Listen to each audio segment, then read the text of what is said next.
Nauwi sa tensyon ang paghaharap ni na dating Pangulong Rodrigo Duterte at dating Senador Antonio Trillanes IV sa pagdinig ng House Quad Committee.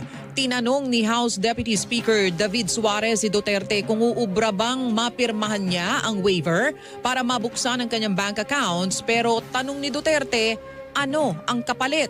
Ang issue sa bank accounts ni Duterte ay naungkat ng banggitin ni Trillanes ang inihain niyang reklamong plunder laban sa dating Pangulo.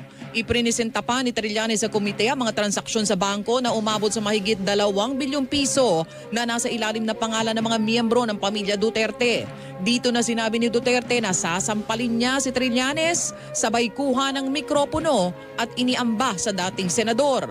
Sa puntong yun ay nagpa siya ang komite na pansamantalang suspindihin ang kanilang sesyon. Mas maganda kung madraft na po natin yan ngayon para papirmahan niya yan dito, no? Para wala nang alibay. Anong kapalit, sir? Sampalin ko siya sa